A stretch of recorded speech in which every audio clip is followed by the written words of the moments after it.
जो stocks radar पे हैं, थोड़ा सा आज मार्केट थोड़ा सा ब्रॉडर मार्केट ठंडे पड़ रहा है तो उस तरह का शार्प रिएक्शंस नहीं, लेकिन बीपीसीएल जैसी सुबह से चर्चा हो रही है, कल के उस प्रेशर से बिल्कुल बाउंस बैक करता हुआ, अपने सीक्वेंशियल नंबर्स बेहतर, और वो कॉर्पोरेट एक्शन 1 फॉर 1 बोनस, साथ साथ 21 रुपए प्री बोनस, वो जो डिविडेंड डोल आउट किया है, तो 2-2.5% फिर भी निफ्टी का टॉप गेनर अभी भी यही नजर आएगा आपको।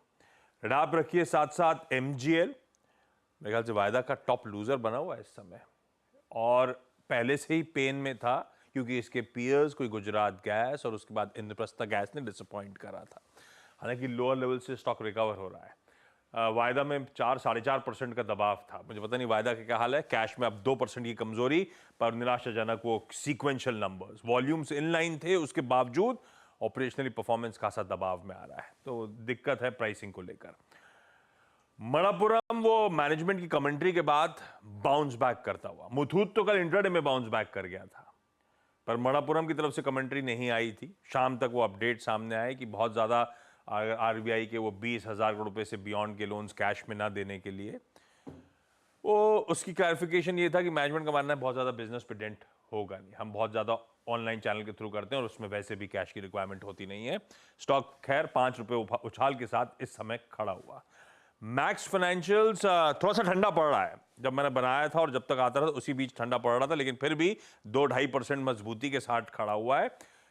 प्योरली वो अप्रैल के लाइफ इंश्योरेंस के प्रीमियम के नंबर्स और प्राइवेट में सबसे बेहतर 41% साल 10 साल का जंप इन्होंने डिलीवर करा था, उस पर ये नंबर्स पर रिएक्ट करता हुआ। और कुछ रिजल्ट स्टैक के साथ छोड़ा जाता हूं, कुछ नतीजे जो कैश मार्केट के थे जहां पर रिएक्शन शार्प है।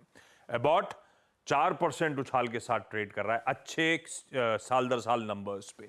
वीएसटी टेलर्स मार्जिन्स में तगड़ा कॉन्ट्रैक्शन था, गोपाल स्नैक चैलेंजिंग क्वार्टर फिर से निकल गया है इनके लिए, तो ये दबाव में इस समय ट्रेड करते हुए है। ओके, बहुत बहुत शुक्रिया आशीष, ये सारे स्टॉक्स रेडार पर रखने के लिए। कुछ और स्टॉक्स जो अब स्क्रीन पर आ रहे हैं, एक बार आदित्य बिरला ग्रुप के स्टॉक्स लेकर आइए, एबी फैशन और एबी कैपिटल। दो स्टॉक्स जहां पर एक अच्छी खासी रैली बन रही थी, लेकिन उसके बाद पिछले एक हफ्ते की करेक्शन में काफ़ी इम्पैक्ट आया इन दोनों स्टॉक्स में। और ये देखिए अब एबी फैशन और एबी कैपिटल, ये दोनों स्टॉक्स अब इस समय डे हाई की ट्रेजेक्ट्री में आ रहे हैं। गौरांग जी, कोई व्यू बन रहा है इन दोनों स्टॉक्स पर? आदित्य बिरला फैशन पर राय है, अगर आपका निवेश है वहां पर पुराना तो बने रहे, क्योंकि यहाँ से जो लक्ष्यांक है अनुज भाई वो बहुत करीब के, करीबन 275 के आसपास के लक्ष्यांक है, यानी कि 10-15% और यहाँ से ऊपर जा सकता है आदित्य बिरला फैशन। कैपिटल पर कवरेज नहीं है, इसलिए विशेष रूप में टिप्पणी नहीं कर पाऊंगा। बिल्कुल। मीनवाइल निफ्टी अब क्रॉस करने की तैयारी कर रहा है 22,100, और अब टेस्ट होगा मार्केट का यहाँ से लेके 22,185 तक का जोन, क्योंकि अगर मार्केट की रैली फेल होनी है तो वहीं पर फेल होनी है, 22,100 से 185 के जोन में।